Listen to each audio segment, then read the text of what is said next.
Welcome to the ultimate Tolkien tournament. This is Middle-earth Madness.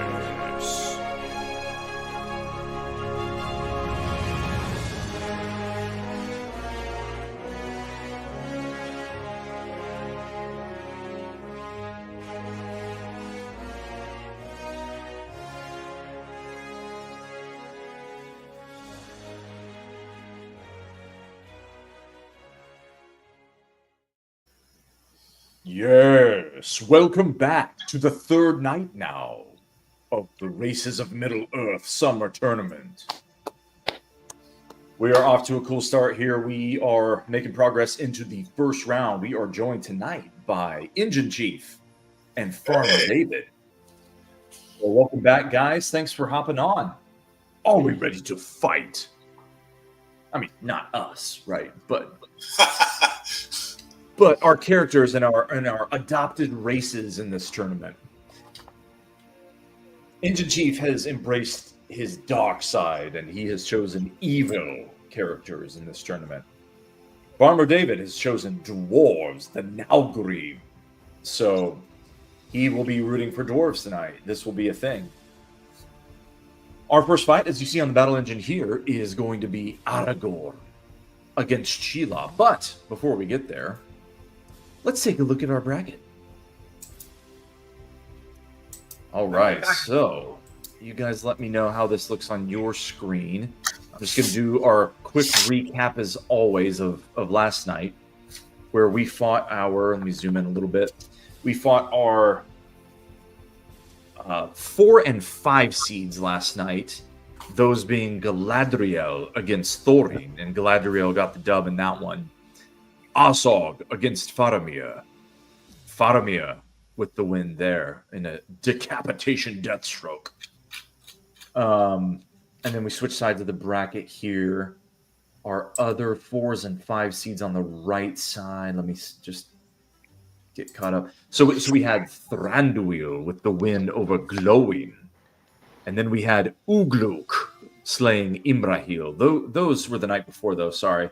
Thrain upset Legolas.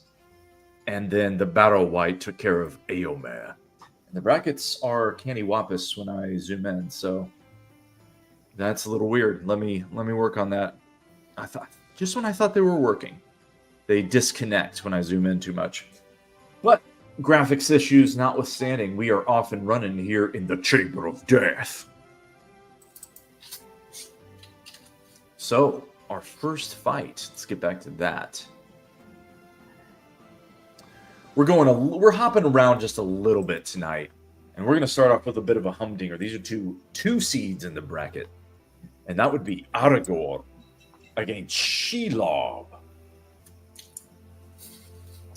So, what do we know about these two characters? Well, before we even touch any stats, these are two heavy hitters from the events of the Lord of the Rings, as everyone knows. Aragorn, of course, needs no introduction, really. Dunedain Ranger turned King of Gondor. Definitely a heavy hitter, and we'll dive into the stats in a second and show you why. Meanwhile, Shelob, spawn of Ungoliant of the First Age, a dark terror in the passes of Cirith Ungol. No easy out, although in this field they're both a little, they're higher seeds than they would otherwise be in other fields. And let's talk about why. I will bring the battle engine back up. All right, so Engine Chief. Green line, Aragorn. Blue line, Shelob. What jumps out to you now that we're looking at the actual stats?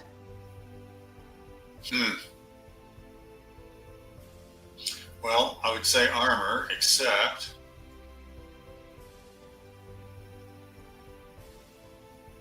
yeah. Shelob attacks Aragorn. Aragorn doesn't have much armor. Yep. I don't know. They're pretty equal otherwise. They are, yeah. Both have high. So Shelob's strongest skill, 95 striking. But Aragorn's striking is also very good. Aragorn, meanwhile, very good with the valor. Obviously, from the lore that they don't you don't make him much braver than that guy. So he's got 98 valor. Both are going to prefer melee here. Obviously, neither one very strong with a ranged attack. Shelob, you might expect to have some sort of web casting ranged attack, and she does. The thing is, she in the events of the story, she didn't really rely on that or do much of that, so I couldn't really make it her superpower when we're talking about programming and the battle skills here. So both pretty dependent on ranged combat here, and that's what we're going to see in this one. So excited to see how that plays out. Let's take a quick last look at the character cards here. So again, we're going a little out of order in our bracket. These are two seeds, but for technical difficulty reasons, we're going to have to do these a little bit out of the order tonight, but that's okay. So Aragorn, 21 and 10. Definitely a heavy hitter. In the regular season, only lost 10. Key victories over Durin, Círdan, Shelob. Hey, Shelob, he fights her tonight, and he beat her in the regular season already. So, indicator there. And he slew Gil-galad, but he also lost to Galadriel, the Barrow White, Éomer, and Azog. Should have probably won all of those, although Galadriel, kind of a tough out there. You never know. She's really good with her ranged attack, being one of the ring bearers after all. We already touched on his stats, man. He's real good on offense and melee. Really no weaknesses unless you want to say his magic could be better, right? He's also very accurate with his bow. So you can see why this guy's a 2 seed. Just, again, Aragorn needs no introduction. Shelob. Again, very ferocious, but some weaknesses here, right? She's 62 stamina, 61 agility. So, but man, if she hits you, 95 striking, that's going to do some damage if she does hit you. No range attack to speak of there at the bottom. And defensively, as Engine Chief already touched on, her armor, it's not bad, but it's not good. Really, toughness is the main defensive stat she'll be relying on. But hey, regular season, her record was fine. Slew Helm Hammerhand, slew 1 seed Glorfindel, a 2 seed in Elrond, and slew Galadriel, right? So, probably a little slight edge, if you're a better, to Aragorn in this fight. But slight, and anything can happen in the Chamber of Death. And with that, are we ready? Any comments before our first fight of the night, gentlemen? I couldn't decide on this one. I think I chose Shelob. Ooh, pick Shelob in your bracket? Yeah. Good call. The robot prognosticators all pick Aragorn, and we know they're never wrong. Yeah. AI for the win on that one. Yeah. Cool. So, Engine Chief, you're Team Evil. I assume you're rooting for Shelob because of that. Although, if you picked Aragorn in your bracket, you're getting points either way. So we get bonus points here for the race that we favored. And Engine Chief is Team Evil. Chucky is Team Nalgrim. So no horse in this fight. Excuse me, dog in this fight. Horse in this race. Aside from who you picked in your bracket, who sounds like Shelob. So sounds like we're all on Team Shelob tonight. And with that, let them fight.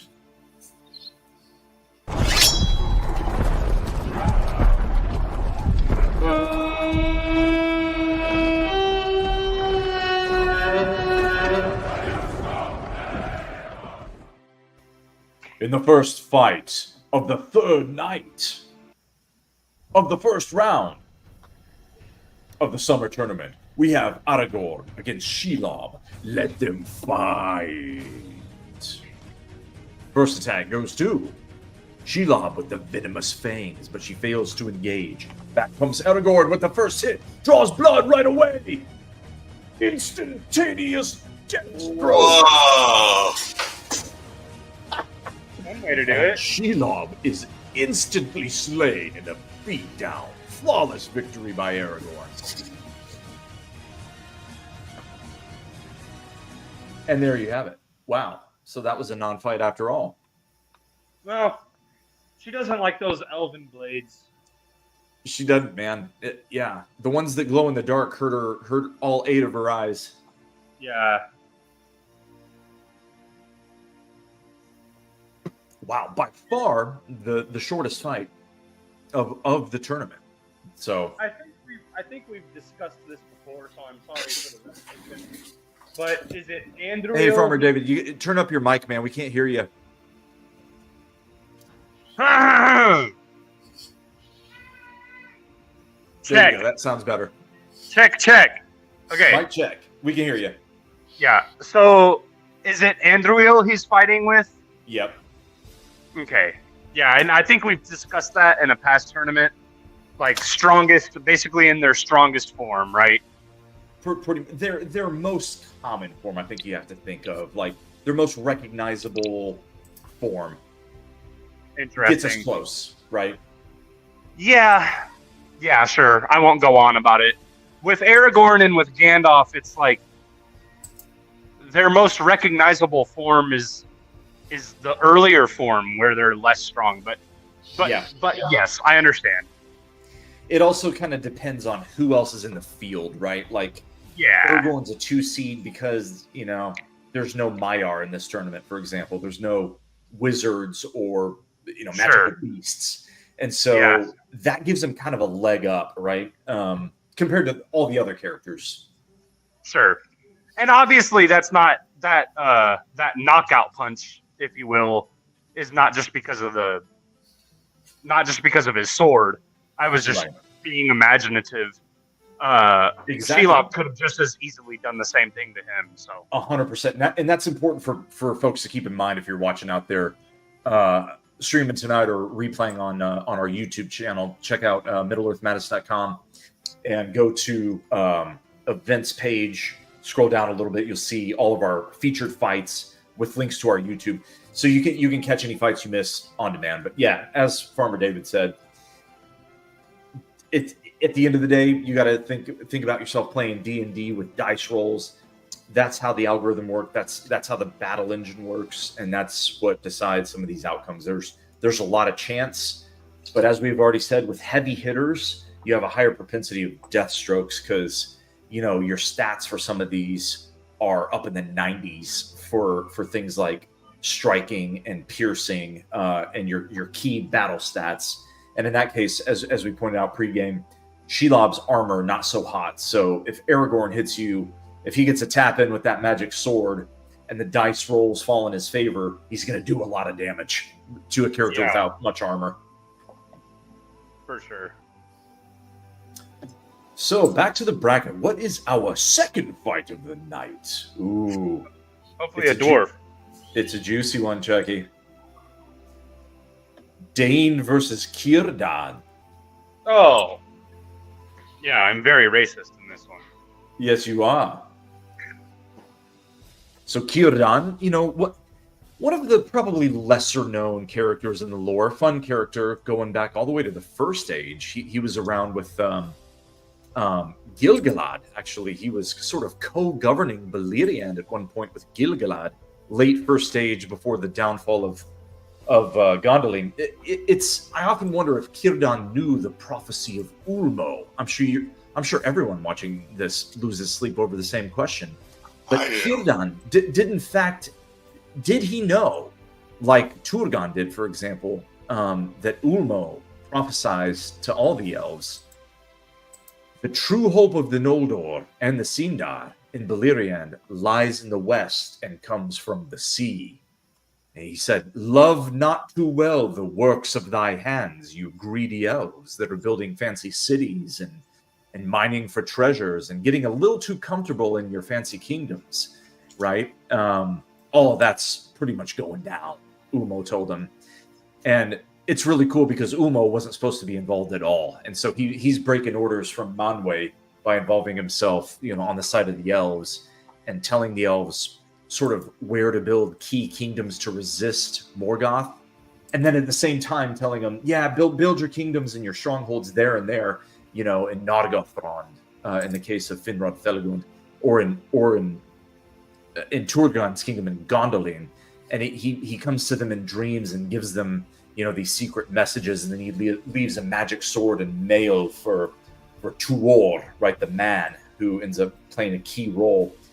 And then at the same time, he's saying, yeah, but at the end of the day, none of it's going to do any good because you have to go follow Círdan, this guy you see on your screen here. And really, your true hope is to build boats and get the hell out of there. So Círdan was one of the first guys since the First Age that set up the Falas, the kingdoms next to the sea, and started building ships and saying, hey guys, we got to get out of here. And by the Third Age, you see if you take a look at his finger there, you see a ring of power. That would be the ring of fire that he later gives to Gandalf in the events of the Lord of the Rings there. So how did Círdan do in the round robin that we call sort of our regular season? Well, 19 and 12. That makes him a 3 seed. No slouch. He slew Glorfindel. He slew Khamûl. Both of those are 1 seeds. He slew Shelob, which, I don't know, maybe she shouldn't have been a 2 seed after all, by the way she just fought. But in any case, got her and then got the Watcher. His bad losses were to an 8 seed in Haldia. That's a bad one. And then to some middle seeds in Azog, the Barrow-Wight, and Thorin. We'll skip his stats for now because we'll look at those in the battle engine. He is fighting Dane Ironfoot of the Iron Hills, who 2 times bailed out the dwarves in 2 separate wars, as a young Dane shows up at the Battle of Zanul Bizarre. I think I'm saying that right. Better known as the War of the Orcs and Dwarves, right? He shows up and bails out Thrain and Thror. Well, he avenges Thror by decapitating Azog on the battlefield. And pretty much his guys from the Iron Hills end up winning that war for the dwarves of Erebor and other dwarves that have been, exiled and disenfranchised. So really cool character in the lore. One of our favorites, I think, safe to say here. How'd he do in the regular season? He slew Glorfindel. So both of these characters that are fighting in this battle slew what might be the heaviest hitter in this tournament in Glorfindel. Slew Shelob, slew Elrond, and slew the Watcher. I feel like I just said those same dudes. So either we got a mistake on our hands here. Oh, that's very strange. These two just happened to slay 3 of the same 4 people or characters. Look at that. The only difference would be Khamûl. Interesting. So very, very similar outcomes for these two, although we'll see in the battle engine here if they actually have similar fighting styles. So let's bring that up. Oh, and as I get back to my screen here, we welcome in Auntie. How you doing, man? Hey, I'm good. How are you guys? Good. We're talking a little Dane versus Círdan here, and Auntie's coming with Team Elves in this tournament tonight. So, ooh, Eldar. Yeah, man. So we've got here. 1 second. Stop this screen. We're gonna pull the battle engine back up, and we're gonna take a look at the stats, which we can't really look at yet because I haven't pulled up the proper fight. So, Hanti, tell us how you're doing, what you think of this fight while I pull up the battle engine. Looks like, from what I noticed, it was Círdan versus who was the Círdan against Dane Ironfoot. Ooh, I would think that Dane might actually be the fella fighting. But then again, I don't know. I mean, Círdan was known for shipbuilding, but I don't remember much in the lore about his actual fighting prowess. Right, so, exactly. I mean, purely because of that, I probably would say Dane, but Yeah, well, I mean, I did pick the elf team, so I guess I have to be biased here.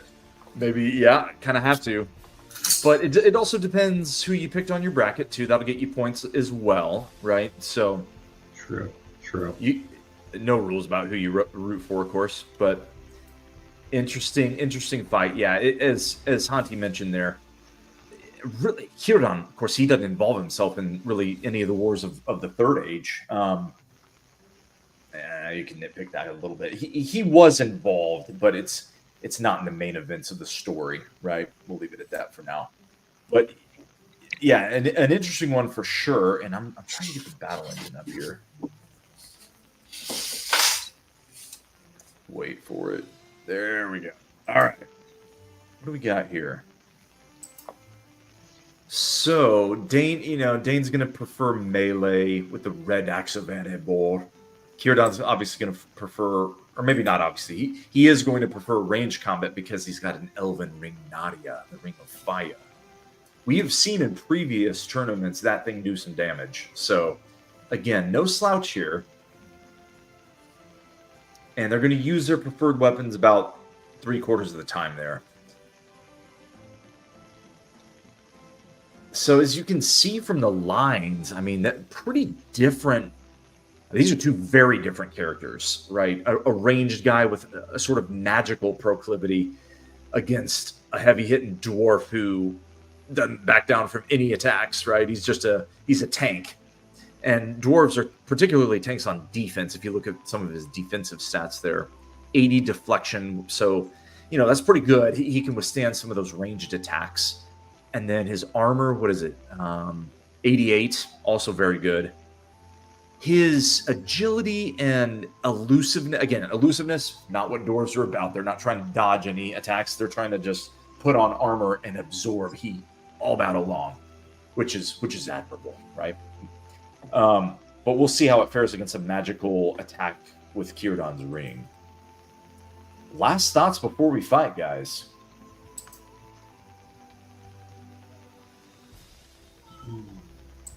Go Dane.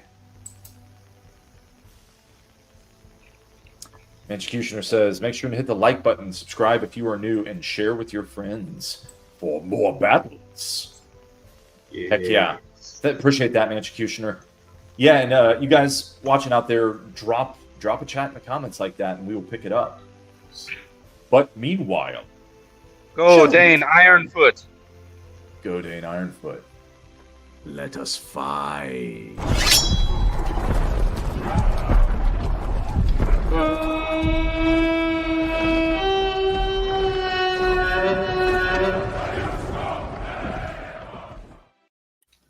In our second fight of the third night of the tournament, we have Dane Ironfoot against Kierdan, the Shipwright.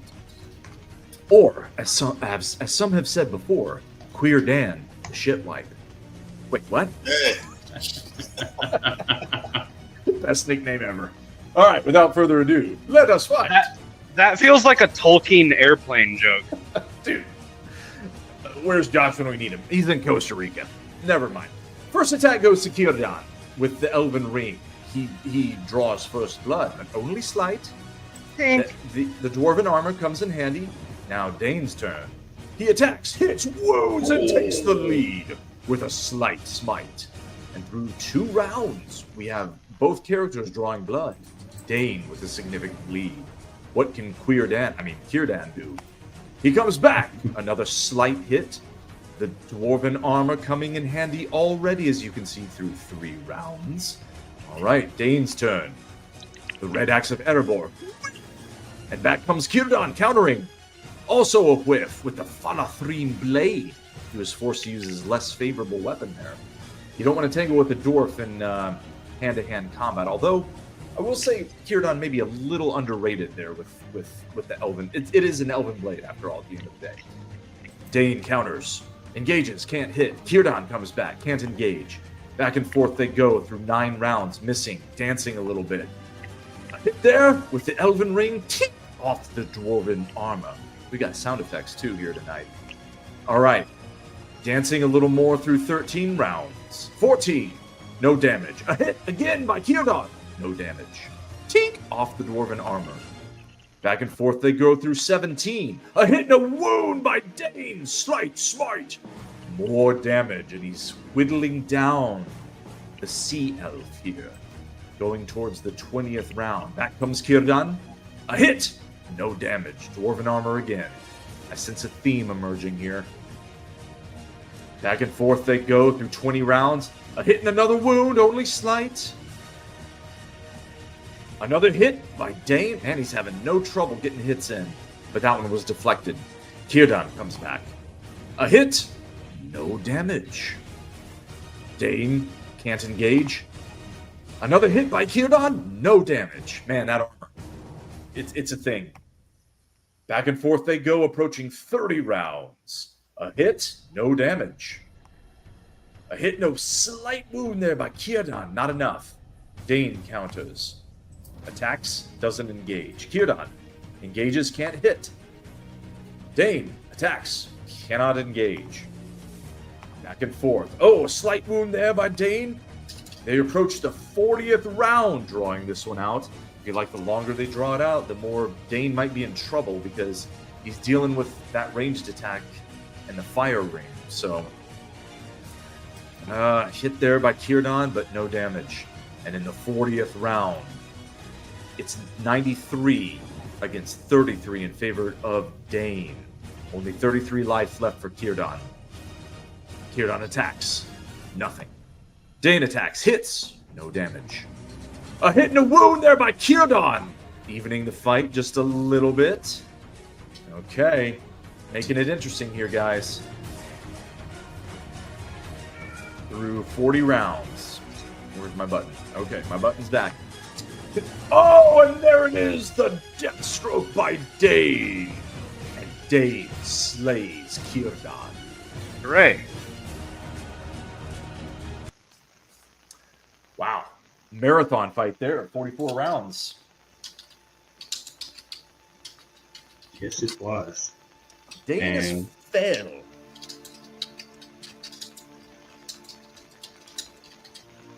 Indeed, he is. It's just crazy to see like so many just whiffs. That went longer than I thought it would. Especially for a character with sort of low, well, mediocre agility. Man, I need a refresher here.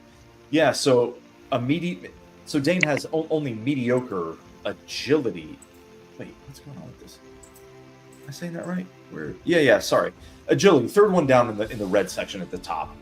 His ability to maneuver in a striking position, and it also engages, how often you get to that yellow bar at the top of your screen in the battle engine, which indicates you've successfully engaged in melee, right?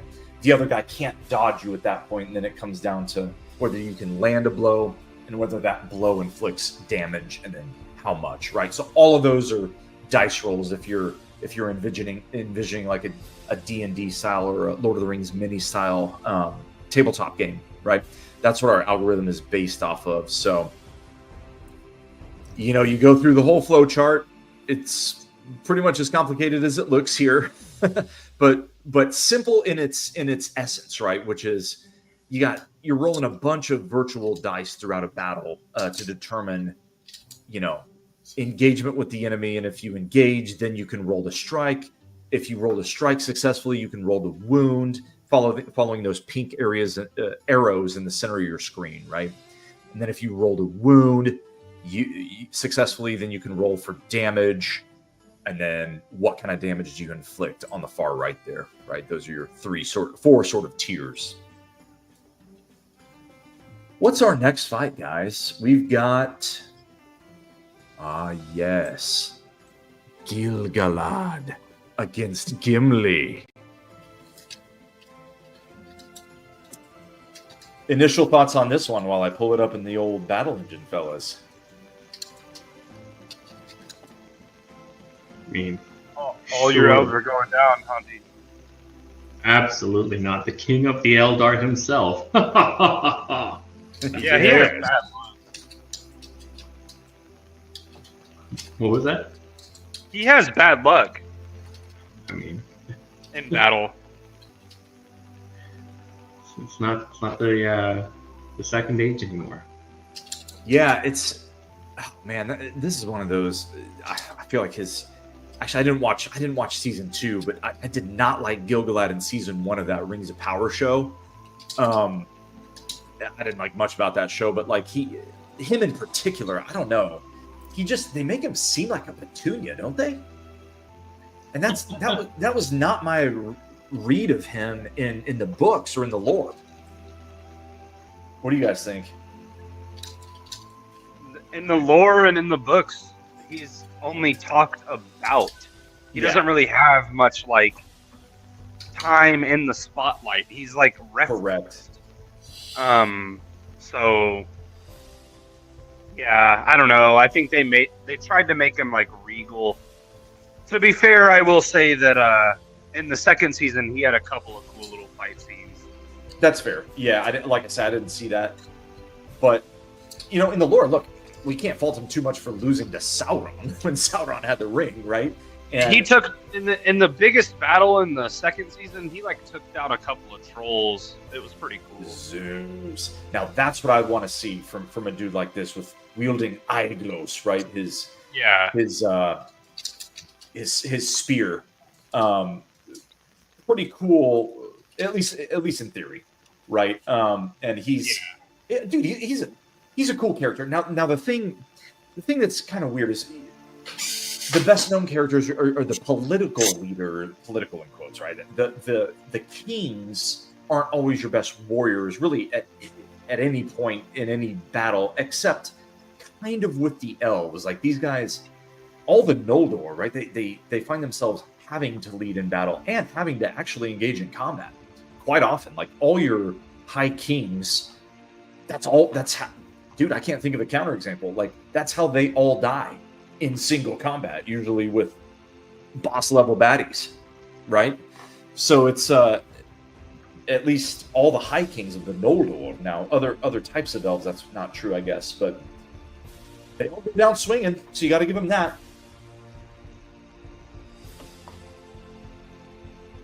Yeah, you're actually right. Like I've never really thought about how every single king of the Noldor was faced like an epic battle for their doom. Yes. Now this guy, so Gilgalad, more a second age character, but he was around. I think it was before you hopped on, Santi, but he was around in the first age. Of course, he being the son of Fingon the Valiant, who went down to Gothmog, of course, like all elves in that age tended to do. But then once Fingon went down, Gilgalad. The leadership, the High King leadership, had to pass through Turgon, who was still in Gondolin for a while there before the fall of Gondolin, right? And then after Turgon went down, Gilgalad was for just a minute there the High King in the first age during the Wars of Wrath. He did not really fight, though. That was in the age where Gilgalad had to go south, meet up with Queerdan, the shitwipe. Sorry, I have to. And sailed to the island of Balad. So they were chickening out at that point. Not really their fault, they being, the elves. Not really their fault at all. They were just done. They were cooked. And so they had to, get the hell out of there. And by then, the cavalry, so to speak, was coming from Valinor. And so you have Tulkas and Eärnwë and heavy hitters like that coming to clean up. So they were out of the way, but long way of saying, Gilgalad has been around since the first age. Gimli, again, one of your characters that needs no introduction, right? Fellowship member, represented the dwarves in the Fellowship and in the Wars of the Third Age. So awesome character. You guys all know Gimli. And this is an interesting battle, though, because green line Gilgalad, blue line Gimli, you can see just at a glance their relative strengths and weaknesses. Again, with the dwarves, you're looking at defensive tanks, right? They don't dodge. They don't try to dodge. They absorb heat. They've got good defense. They've got good armor, ridiculous toughness. So they're hanging in, right? And as we just saw in the last battle, they can absorb some real heat with the dwarvish armor. So, you guys liking this one, and who'd you pick?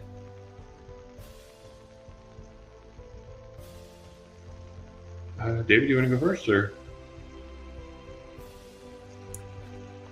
You might have stepped away. Yeah, I'll go then. So I definitely picked Gilgalad on this one. If I recall correctly, I did have Gilgalad going deep into the tournament. So Ooh, if this one doesn't go well, then my bracket might go sideways a little bit. But okay. Drum roll. No pressure, Hanti. You got this. I will say, the first. I think you saw my text earlier. The first 2 nights, it's been completely even racially, right? You've had complete, 1 win for each race both nights. If that trend continues tonight, the elves are due. So I'm just putting it out there. And with that, let us fight.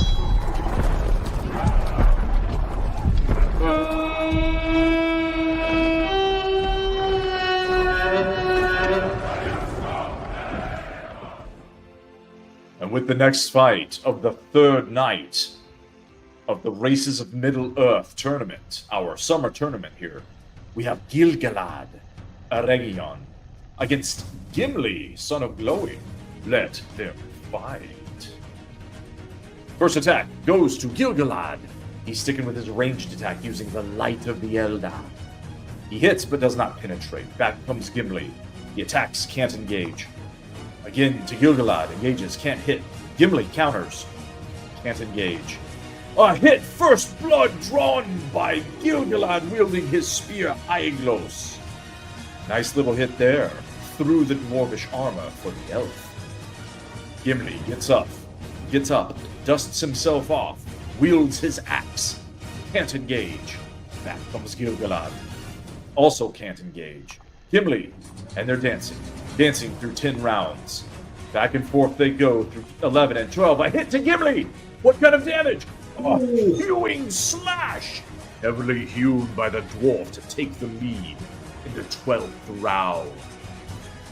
Now, it is Gilgalad's turn to get up, dust off, perhaps unbleed his fancy elvish robes. What can he do? He can't do nothing, and back comes Gimli. And they're dancing again through 15 rounds. Back and forth. Another wound by Gimli! Slay! Dwarf upsets the elf. Ooh, tough luck there, Hanti. Yeah. Oh, man. Is this the first upset of the night? Yes, but not by much. Like the format of this bracket doesn't really make for huge upsets in the first round because the seeds are even in the first round, which is one of the unique things that we're doing just to put a fun spin on it for this tournament. As you see in the bracket here, you got even seeds in the first round, and what it does is you have, no race can play each other until after 2 rounds in for each seed line, right? So you have to get to the quarterfinals here over on the left before a race could play each other, and before that's actually what would be more of your classic beatdown round, because you're liable to get a 2 against a 7 in that round, or over here on the other side of the tournament, even more so, like your 1 seed would play your 8 in the quarterfinals. Yeah. So it's a little bit backwards in that regard, but the advantage there is that it sets up some cool action right off the bat. I love it. Tough draw there, man. I mean, it is what it is. But hey, I know. All right, so where are we at? Are we? Yeah, we are down to our final fight of the night. Time flies when you're nerding out in the mem cave. Oh yeah, we saved the best for last, ladies and gentlemen. we have Helm Hammerhand against the Olog High. I'm showing my own bias, but I love both these dudes. So let me cue this one up in the battle engine. Guys, tell me what you think of Helm against the armored trolls of Mordor. Yeah, this is a very fun one. They're both trolls, really. Yeah, exactly. I feel like this would be a really, really fun one if you're going to see like literal hand-to-hand combat. Exactly. Yeah, I was going to say the image is almost misleading because I'd imagine them being like, okay, no weapons, right? Yeah. But, I mean, yeah. Dude, picture it that way if you want. Let's see the... Actually, interesting. Okay, let me show you what the battle engine is saying about this one. Let me take off the overlay. Yeah, so check this out. Oops, hold on. Wait for it. There we go. Yeah, so the battle engine is telling us that the Olog he wants to stick with his chain thrash, and he doesn't want any piece of hand-to-hand combat with the Olog or with Helm Hammerhand.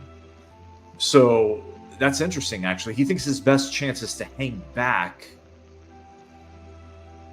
and try to what? Let's see. Okay, so his chain thrash, it's not very accurate, and 52. Let's see, 52 accuracy with a 69 piercing. This would appear to be a bad decision by the Olog, if I'm being honest. I don't know what he's seeing here. This is determined by, again, how they fared against each other in the, we'll call it the regular season, right? Everyone plays everyone in the regular season. It's a round robin. So that's the data point he's going off here. And then they also do a simulated, like 27 fast fights to choose their weapons given the battlefield conditions. So short way of explaining kind of what's going on in the battle engine. And the Olog, based on those data points, thinks that his best chance is to hang back and use range combat. The battlefield conditions favor the Olog High here, and so they're going to get to use their favored weapons 91% of the time. I have to think that favors Helm. Engine Chief checked out, so we can't put him on the spot here, but that's my read on it. What do you guys think? I was trying to remember, wasn't there a similar type of battle that happened in the most recent animated movie? Dude, good call.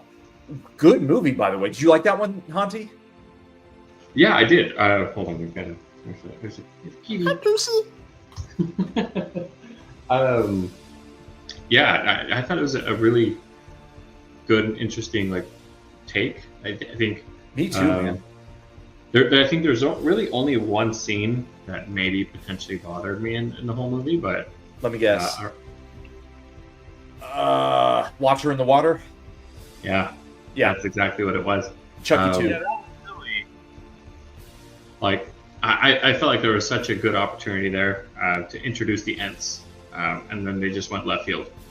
Just random Watcher in the water, I guess. Dude, remember the conversation we were having in Nashville, Farmer David? We said almost the exact same thing that Santi just said. So great minds think alike, man. Yeah, for sure. That was just kind of off-putting, I guess. But great movie overall, man. See, because I was expecting, dude, they're gonna do the thing they always do with the chick power crap, with the Hera being some freaking hero. Not at all. I thought Hera's character was mostly very convincing. So super well done. Love the animation, dude. It was solid, and I guess my expectations were lowered a little bit by Rings of Power, right? So I was expecting, whatever, they're gonna screw this up and it's gonna suck ass. And I go in there and I'm like, actually, it was really good. It was a really good movie. Yeah. But yeah, sorry. Your point. Yeah, these two kind of. Go ahead. Sorry, I'll shut up. I'm so sorry. I guess there's a lag, but I was just gonna say that if you really want to focus in on I really enjoyed the artistic this aspect of it. It's obviously the only Lord of the Rings animation besides the original one from Bakchi. Yeah. So, and that's different because that's not like quote unquote anime. I don't know. But it was state of But- the art for its time in 1978, right? With No, certainly. Yeah, It was yeah. cool. And that's very artistic in its own way too, especially with like the musical aspects and stuff like that. It being theatrical. Yeah. But what I was gonna say is if there's any scene that you focus in on, or that any viewer, like if you're rewatching it or watching it for the first time, just from a visual perspective, and especially in the theater, watching it at home, it's not going to have the same effect. But when the riders come over the hill, kind of similarly to the way that Éomer and Éomer and Gandalf come over the hill in the movie. It's supposed to be like that same hill, I guess. Anyway, when they come over that in the War of the Rohirrim, I absolutely loved that shot. Like, it gave me chills. The moon in the background was super detailed, and I don't know. All throughout that movie, they had really good shots of the sky, the skyline, and like stars and different stuff like that. Yeah. But yeah. anyhow, kind of a random point there. But that moon shot in that movie was, I don't know, just hit me in the feels. Yep, right there with you, man. That was a really cool one. It was epic. That, and then also the entire sequence, just real quick, on Helm Hammerhand, the entire sequence where he's like a phantom and the orcs. Yeah. I think it's like not the orcs, because there are no orcs, but the other men, the other side, are like telling the story of him going around, and like, I don't know, that whole sequence was super cool too. They nailed it. Yeah, they crushed it. Yeah. They really crushed the whole thing. I mean, if you go reread the appendices, the source material that it's based off of, all very good, I thought. So yeah. Peter Jackson, man, another win. And I think one of the cool things too was like how they introduced the kind of like the different, like, I don't want to necessarily say like clans, but like how like they had like different chieftains with like their own heraldry, and like just kind of like the. I guess it's kind of interesting to see how it was portrayed, sort of like the Vikings would have been, right? Definitely. Like where, there was like kind of like each lord and had a household and stuff. So yeah, that 100%. Yep, and it was really, they had the kid sort of announce each lord, and you got to remember, like, another thing I wrote about this in the newsletter. There's such a low population, Rohan, at this time. So there just aren't enough humans to really defend this massive land, relatively big land that they have, right? And so, of course, Gondor wasn't coming. And in the books, you actually have Southron sailing around the sea and coming up those rivers. See behind me, like coming up these rivers, sailing around here and coming up these rivers to assault Rohan from behind. Didn't make the movie, but like things like that to think about are super cool, right? And so, but what they did do in the movie is they showed how they had to divide their forces. Before the snows came, they had to guard the east and the west, right? Dunharrow and the Gap of Rohan, defended by Helm's Deep, And if you have to guard both sides with 12 people in your whole country, you're going to be stretched thin, right? So it's like they were kind of screwed. And then the snows come, and you can't travel between locations. No help's coming, man. You gotta sack up. And that's exactly what Helm Hammerhand did, because that's what he does, is he sacks up. So with that, let's see if he can sack up against an armored troll of Mordor. Easier said than done, right? Absolutely. All right, Hanti, I'm going to let you do the honors on this last fight of the third night. Are we ready? Give me 1 second. Hold on, let's do like a little just quick countdown, because I think I have the perfect intro to this. Take it away.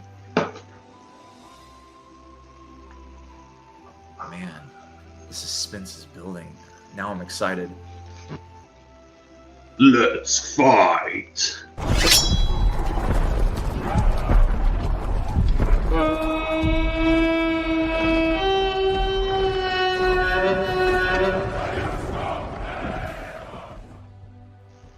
And with that excellent intro by our friend Santi, let's have the last battle of the night. Helm Hammerhand against the Olag High, with Aermer's helmet making an appearance in the background. First attack goes to... the ranged attack by the Olag High. He swings his chains, cannot hit. Helm counters. Engages, can't hit. Here comes the troll! Oh, drawing first blood with the chain thrash. Ooh, I might have undervalued that attack if it's going to be that fail.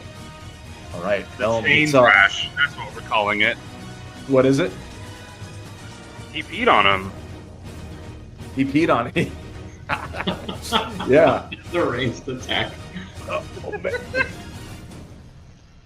Back and forth they go through 6 rounds. They're dancing a little. Oh, another Oh, he peed on him again! Got him again with the chain thrash. Oh, and Helm's in some trouble. Helm's in a piss puddle. Oh, man.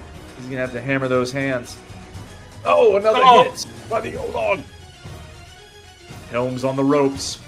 We just say Back and instead of forth tink, they it go. says tinkle. Say it again, Hansi.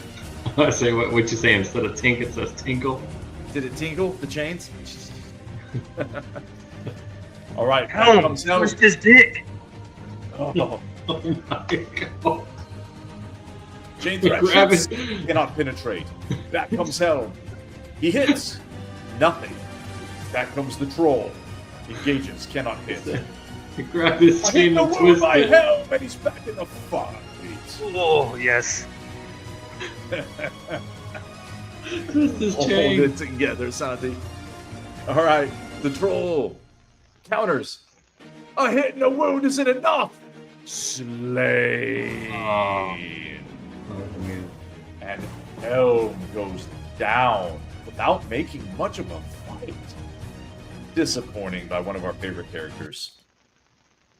You know, it's funny because this fight always, or at least anytime that Helm Hammerhand fights, it always kind of sticks to me because Josh is such a huge Helm Oh, Hammerhand fan, and I feel like he's only just like lived with disappointment every single tournament. Like he's Helm Hammerhand. Man. Yeah, you know that's a good point. Like we'll have to look at the battle stats because I feel like Helm's one of those characters. I'm a little stuck with him because you can't make him much more fell than he already is. Like I'll show you the bracket. This is worth all of our viewers looking at too because it gives them kind of a good behind the scenes. But look at his battle stats real quick because Helm. You got to keep in mind, he's not the youngest dude by the time he's fighting here. I gotta refresh this. He's no spring chicken. Although I make him younger in the art here than the movie did, for example. But 92 ferocity, 85 stamina, 83 agility, 81. The guy's not wielding any blade. I can't really increase his striking, right? He's a man of Rohan. He has no magic. Can't really give. Could you give? Yeah, an argument could be had that you could give him magic by fate in the fate perspective, right? Maybe we consider doing that. Right, like because you remember how Fate worked in minis. Yeah. Should we raise? We could at least consider raising his magical value, which would help out. I also just consider. I don't know, like everything else in Tolkien, like maybe the legend of him, like how legends are in real life and even in history, and with Alexander the Great or Napoleon or any of these other guys who like get glorified, like how good really were they in 1-to-1 combat? I like. Yeah. I don't know. He beat up some little short dude who like tried to hit on his wife or whatever, Or no, sorry, that I'm getting that kind of wrong. But you know what I mean. Yeah. Freka, the fat dude. Yeah. Like, I don't know. And then otherwise, he killed a bunch of orcs in that other war with the, so I'm not sure. I mean, I might be overthinking it here, but I'm just trying to say, like, how much evidence do we have that he was a really, like, strong warrior? How many times did he fight someone his own size like he just did? Yeah, we don't really know how many he slew. Like, they tell us 70 trolls with Turing or Huring example in the first game. You don't, at least, I could be missing it. Drop it in the comments if I'm wrong, you guys. But if it's, I don't think they say, how many how many Dunlendings he slew at Helm's Deep, or how many orcs in the Long Winter. So that's not really. That's not really Tolkien's thing. Obviously, he's a badass. We know that, but I don't know. I'm just saying, especially in this tournament, I'm not super surprised. Fair. Yep. Yeah, that's true. All right, guys. Quick recap, and then I'll get us out of here.